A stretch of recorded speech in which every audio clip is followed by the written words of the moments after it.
Hello professors and esteemed colleagues. My name is Abhay Bhanot, and today I will be presenting to you a topic that is very close to heart of mine, that being climate change. I have the honor presenting this thanks to my esteemed instructor, Mr. David Silver. Thank you for the opportunity. Now I will proceed. The Earth is ever-changing, always revolving, and continuously on the move. As humans, we live in a world where technology consumes our every moment. Sometimes so much so that we neglect to remember there is a life beyond these screens we so hastily leave behind. Sometimes so much so that we neglect what's even happening in our real, actual world. So, environmental issues for some is a concept that gives little meaning and understanding to most people's worlds. It is a concept that for many is unimportant, unrealistic, and most of all uninvolved. This such attitude leads to mass destruction and continued detachment of our most precious commodity, being our beautiful environment. Environmental issues occur because of the harmful effects human activity descends on our most valuable asset, being the environment. Environmental destruction caused by human activity is a global epidemic. The problem is so widespread that it is catching the attention of environmental groups throughout the entire world.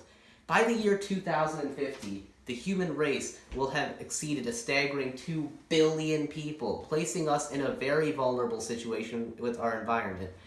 Growing human population on Earth will have detrimental effects on our environment. What we're seeing today is a small comparison to what will occur if we do not take control of our behavior and the serious impact it is having on the environment.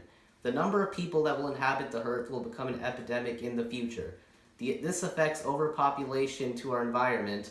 To continue to serve the growing population, the space is required.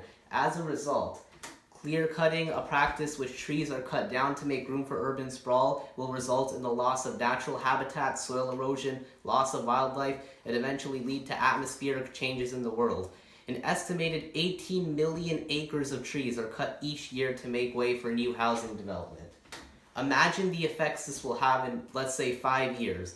What will it do to the oxygen levels? What will it do to the forest animals? And to the millions of species that need trees to survive?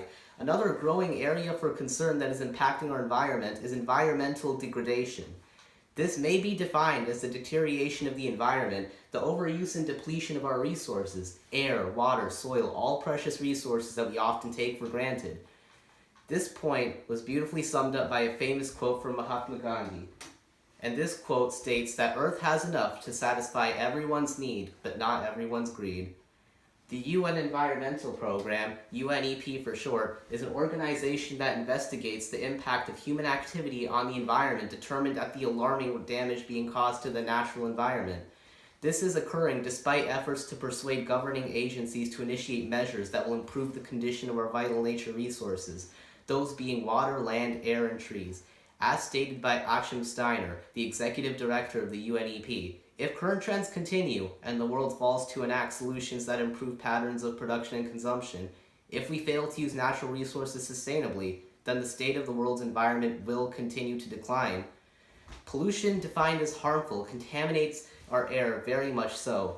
Since the Industrial Revolution era, toxic chemicals and pollutants are continuously being pumped into the atmosphere. Millions of metric tons of pollution take residency into our atmosphere each year, causing air quality to be a grave concern. Air pollution causes acid rain.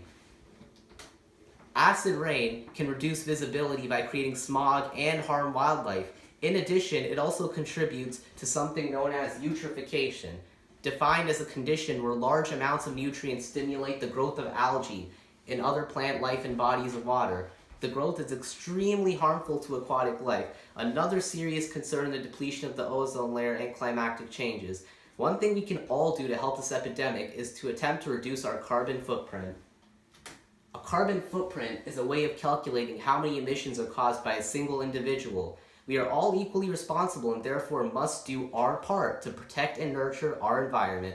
One great way to reduce your carbon footprint in a highly advanced modern world such as our own is to carpool. Either that or find a planet-friendly alternative such as a bicycle or simply walking.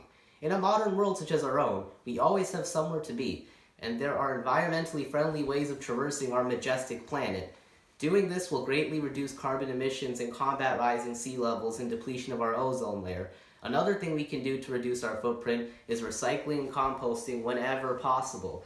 So much waste fills our oceans, and if we recycled and composted, that could be greatly reduced. Lots of public facilities have garbage and recycling.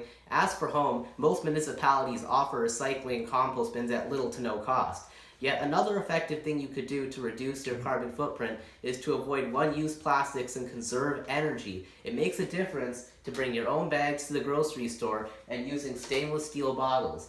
Don't leave lights on around your house. Brushing your teeth, the water doesn't need to be running the entire time. You don't need to spend so much time in the shower as well. Think smart, act smart, and strive for a future where our planet's well-being is no longer in constant jeopardy. It is my hope that we leave here today much more knowledgeable and much more aware that it is occurring from beyond our technological gadgets. There is a world beyond the screen, a world that we must work towards preserving. It is our obligation and duty as human beings to protect our most valuable asset, the environment. Thank you.